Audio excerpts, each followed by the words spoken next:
I'm Linda from Buttercup Cakes, and in this tutorial I'm going to show you how to make this beautiful classic sugar rose.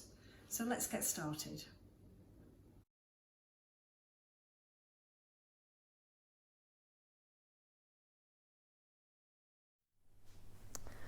I'm going to show you two ways to make the centre to your rose. The first way is to use a polystyrene bud or cone. This is a 35mm one, which I find is a nice size for making a nice large rose. And I'm also going to use a 20 gauge wire as well. I'm using white, but you could use green. It's going to get taped at the end anyway, so even if I start with white, I can use green tape to get the green effect on it. So we're going to put the wire, insert the wire into the cone and twist it down to create a really strong centre stem to it. Okay, so we're going to insert the wire about 1/3 of the way up the cone, so going up from the widest part of the cone or bud, and then push the wire in, and because it's quite a strong wire, it should just push in quite easily into the polystyrene, and we want to push it right the way through so that it comes out at the opposite side, so you can see there. Okay, then one side's a little bit lower on mine, but it doesn't matter. Then I'm just going to push the bud to the centre of the wire, roughly into the centre, about there I think. Okay. Then taking one side, just push the wire up and over, keeping it as tight to the side of the polystyrene bud as you can, and bend that right over, and then bring the other side up, bend that over as well, so that they're quite tight against the polystyrene. Then getting hold of it in the centre, just start to twist it.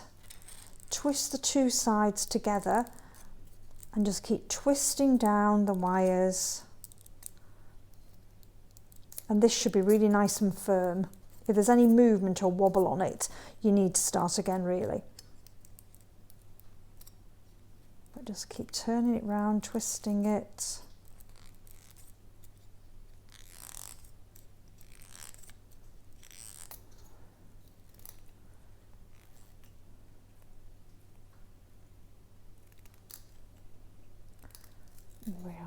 And then just use a pair of wire cutters and just trim off the end, so that we've now got a nice firm central stem for the rose.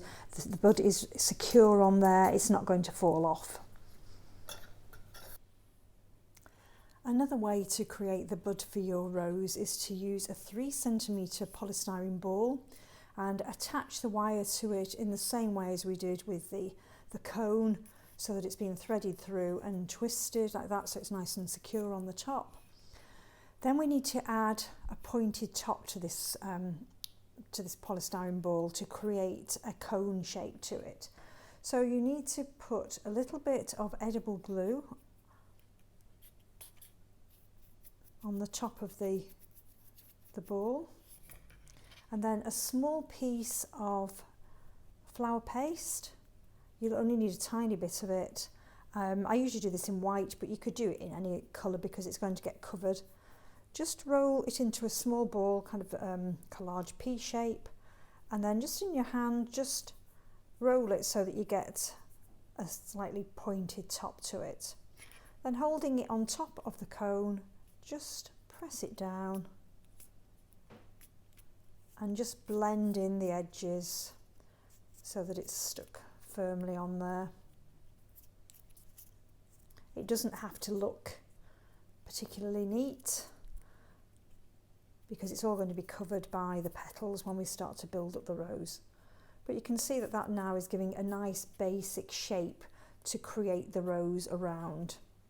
If you compare it to that, it's not dissimilar, it's just slightly more pointed at the top and probably slightly wider, fatter at the bottom there, but they both work really well. The polystyrene balls tend to be less expensive than the cones, so it's a good idea to just buy these in bulk really, and then you can just prepare lots of them and get them ready with the flour paste cone on top.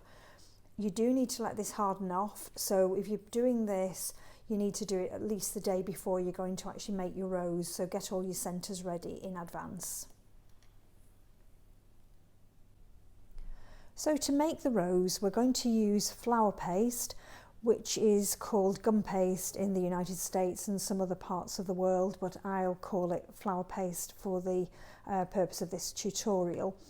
I like to use a 50-50 mix of a flour paste by Robert Haynes Sugar Flour Studio, which is a really nice flexible flour paste. You can roll it really, really thinly, and also 50% of the Sugar Florist paste by Squire's Kitchen.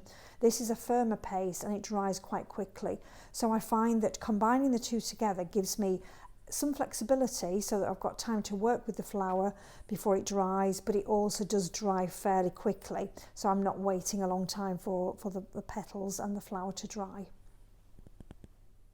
So I've mixed the Squire's Kitchen and the Sugar Flour Studio flour paste together to make a nice flexible paste. You can see there. I usually work with white flour paste and then colour it myself to get the desired colour, but you can see how nice and stretchy this is. So to colour it, because I'm going to go for a nice blush pink colour, I'm going to use a Sugar Flare gel colour. This one is called Flamingo, and it just gives a really nice soft peachy pink. So I'm just going to put a little bit on the cocktail stick, add it to the paste, and then start to knead it in.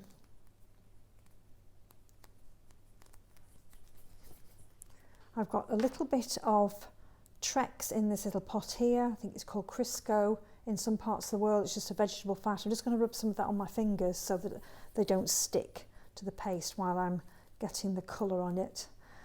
And then just keep kneading it in until you start to get the colour to come through evenly.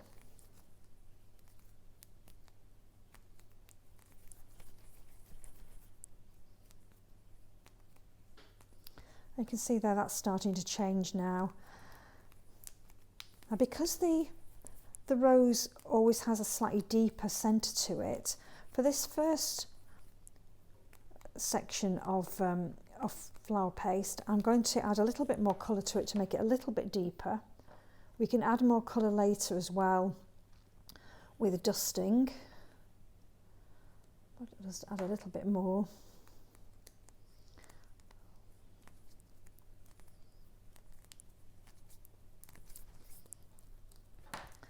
A bit more Trex on my fingers.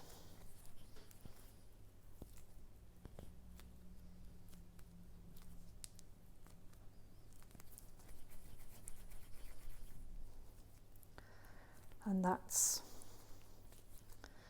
probably the colour that I want it to be. You can work with any colour that you like, but I just think this rose looks particularly attractive in a lovely pale pink colour.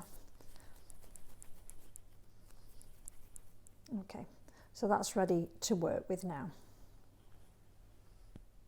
You'll also need your bud, your prepared bud on the wire, and a spare dummy cake or piece of Florist Oasis, just something to put the flour in as you're working on it. You'll also need some edible glue and a brush.